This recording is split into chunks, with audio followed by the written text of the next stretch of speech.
بسم الله الرحمن الرحيم الحمد لله رب العالمين وصلى الله وسلم وبارك على محمد وعلى آله وصحبه أجمعين. أما بعد, we hope and we pray that everyone is doing well tonight, inshallah ta'ala. We are continuing our top 50 ahadith, and we're on hadith number 6. Hadith number 6 also happens to be one of the 4 ahadith that Abu Dawud al-Sijistani, rahimahullah, sahib al-Sunan, he said, these are the most important 4 that every Muslim should know. Now, we have it ranked as number 6 here in our series, but that's not a problem, inshallah ta'ala.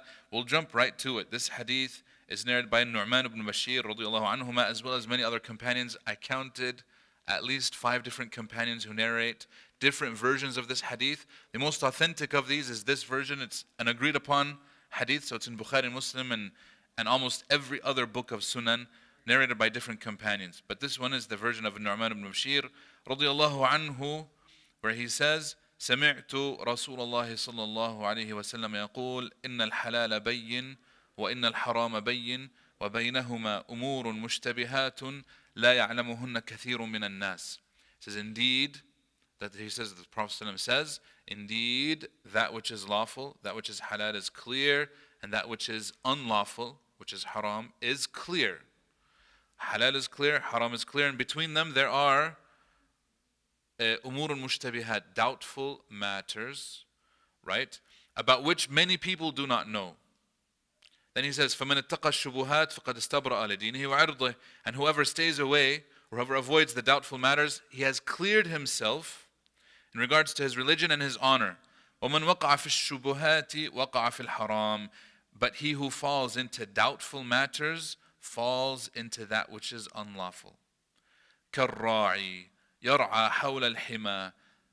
And the example of this is, he is like the shepherd who pastures around a sanctuary. يُوشِكُ أَنْ يَرْتَعَ فِيهِ, all but grazing therein. أَلَا وَإِنَّ لِكُلِّ مَلِكٍ حِمَى أَلَا وَإِنَّ حِمَى اللَّهِ مَحَارِمُهُ. Indeed, truly every king has a sanctuary, and truly Allah's sanctuary is His prohibitions. And then he says, أَلَا وَإِنَّ فِي الْجَسَدِ مُضْغَةً إذا صلحت صلح الجسد كله وإذا فسدت فسد الجسد كله ألا وهي القلب. Indeed, there is a morsel of flesh which, if it is sound, the whole body is sound. And if it is diseased, then the whole body is diseased. Indeed, it is the heart. Like we said, this is an agreed upon hadith. Now, there's a few questions that we're going to ask. We're going to explain the first part of the hadith. We won't get to the last part. But with the last part, the question is, and I want people to think about this, what is the relationship between the heart and everything else that came before it, talking about halal and haram? That's really the secret of this hadith. And this is why it's so important. What is the relationship between, why is he mentioning the heart at the very end? And what does that have to do with knowing halal and haram? So in the beginning, he says, halal is clear, haram is clear. And between them, there are umurun mushtabihat, doubtful matters. لا يعلمهن كثير من الناس. A lot of people do not know them. This insinuates that there are a group of people who do indeed know them. In fact, many scholars have said there will always be a group of people in the ummah who will know these things. And this will remain until the day of judgment. This is a gift. This is a blessing. Okay? Now, just because you do not know it, that doesn't mean that someone out there does not. And also, you could ask many scholars, they might not know the answer. But that does not mean that the answer is not out there. In fact, like I said, many scholars like Ibn Hajar and Ibn Rajab and many others have said, this is a guarantee. It's subtle because it's not clear and it's not explicit, that there will always be those who will remain knowledgeable about that which is halal and that which is haram. And to them, these matters are not doubtful. Now, this does not apply to most of us. Okay? For most of us, we have a group of things that we know clearly are halal, and we know that. We don't have to go into detail on this. And there's a lot of things that almost every Muslim knows to be haram. But in between, there are these things, I don't know, is it halal or is it haram? This is where the ijtibah happens. Now, why is there ijtibah? Why is there ijtibah? Meaning doubt. The doubt could either be in the asl al-mas'ala, in the actual thing itself, Or the doubt is, does this apply to this situation? I might know a general ruling, but does it apply in this scenario that's in front of us? Does that make sense? And so this is where there could be doubt. So there is either doubt in the theory or there's doubt in the application. There's also doubt, and this is the doubt that Imam Ahmad, his interpretation of doubt was, al-ikhtilatu bayna al-halal wal-haram. There's an issue in which there is halal and haram in the same issue. This is where there is doubt. And the example that he gives is a person, you're invited over to a person's house, and this person's wealth is a mixture between halal income and haram income. Can you eat his food? This is an example that's given. If I'm invited to somebody's house and we know that his source of income is halal, I can eat. If I invited to somebody's house and I know that his source of income is haram, I know, for example, that he deals in gambling. Very clear. Can I eat from his food?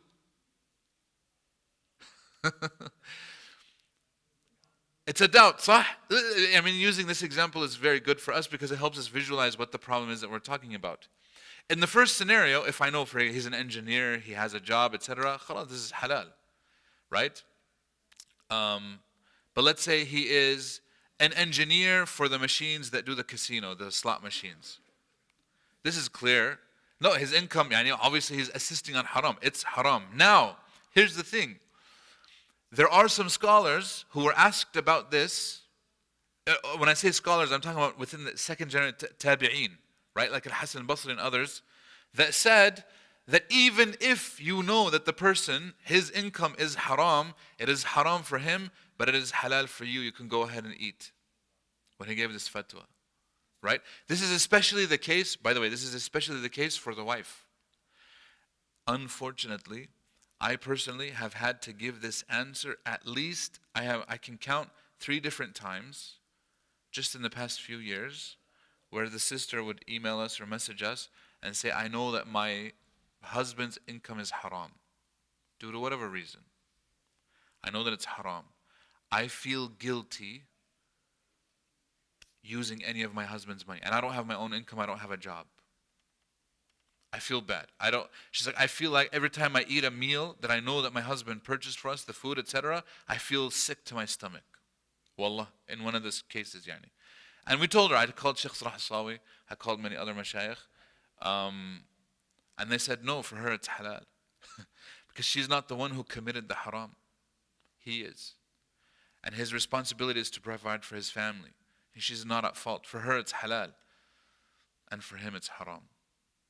And so similarly, if you're invited to somebody's house, don't ask. Where is your source of income? Because there's no reason to. Because you didn't commit the haram. Now, if you know that in accepting the invitation, you are further, like you're giving him legitimacy. Like, oh, I invited these people over and they didn't say anything to me and they know that I'm this and I'm that and etc. Then this is a different case. You should avoid that. Right?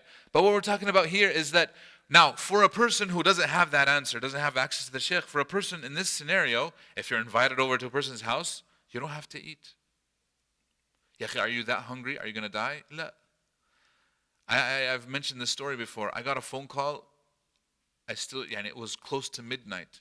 And I look at the number and I'm like, this isn't like one of those spam calls. This is like a local number. So I answer, Assalamu alaikum.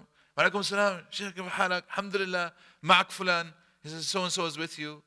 I'm like, ahlan wa sahlan. He's like, oh, you don't know who I am. I'm like, la, mish mushkila, yani, tfaddal, go ahead, what's going on? He's like, I got your number from so-and-so. And I'm like, I'm thinking in my mind, I don't know who so-and-so is either. It's not helping your case. But go ahead, what's going on? This is midnight, right? Ish fi, yani, I'm trying to, what's going on?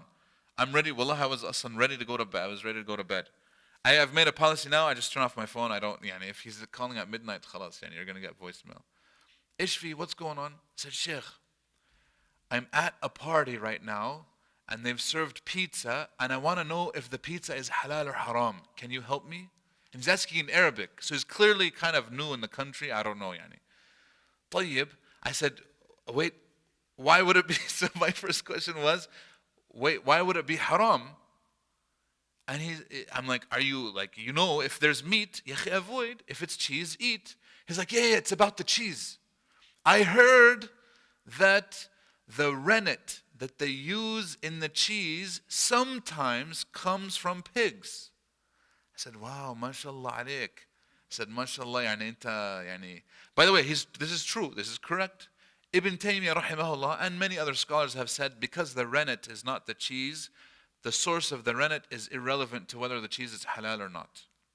The rennet is a small enzyme that's extracted from the intestinal tract of the babies of that animal that they're using for the milk. Usually we get it from cows, but it's used to coagulate the milk so that it actually turns into cheese. It's an enzyme. It's a tiny amount. Now, here in America, some cases they get the rennet from pigs. This is true. In some cases. However, even from the times of Ibn Taymiyyah, he said even if the rennet is taken from pigs, it's not a problem because huwa laysa aslu shay, and the rennet aslan goes away. It's an enzyme. It doesn't matter. Now, some of us might be disgusted by the idea we don't want anything to do with pigs. I understand that. I completely fine. Ya akhi tawarra. If you can tell where the rennet is from, not a problem. You can avoid it. Does that make sense? So, I already know all of this. We don't usually give this out in fatawa. Right? It doesn't, for the average person, it doesn't matter. I said, MashaAllah alaik, if you know this, then you know this hadith. That if it's shubha, if it's doubtful, ya akhi ma ta'kul, don't eat. If it's doubtful to you, I said if you know about the rennet and all these other things, that means you have some knowledge, which means you know this hadith, which tells you if it's clear-cut halal, clear-cut haram. In between, if it's doubtful, ya akhi, leave it.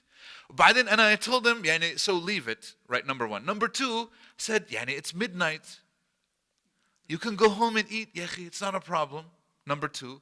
Number three, if you're at a party and it's midnight, I can guarantee you, brother, Akhil Fadil, I told him, brother, my beloved brother, I can guarantee you that the cheese is the least amount of haram that you should be worrying about right now in America. If there's a party at midnight. There's almost, I can almost guarantee for you that there's going to be drinking, there's intermixing, there's women, there's music, etc. It's a list. I can make a list for you, and I haven't even been to your party. He was quiet.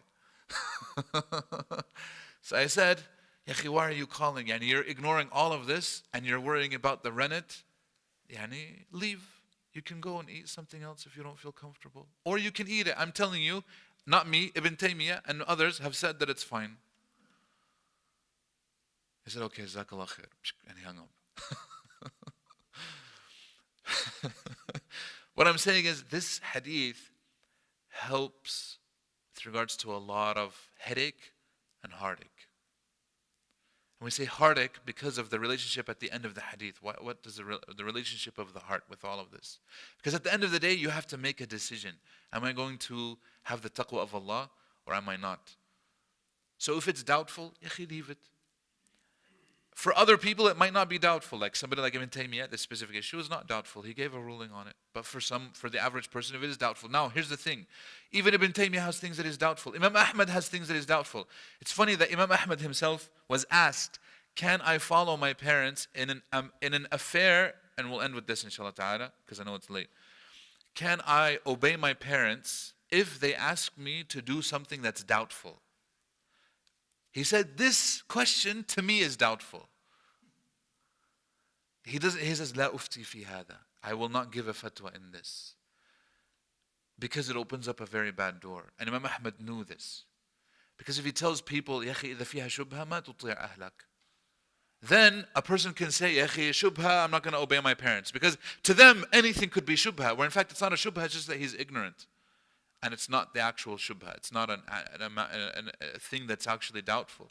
This is why he said, for me, this is doubtful, and I will not give you an answer. And he says, well, أفضل له أن يداري والديه المدارا, which is something that we don't do these days. Al-mudara is where you politely lead them on away from whatever it is that they want you to do.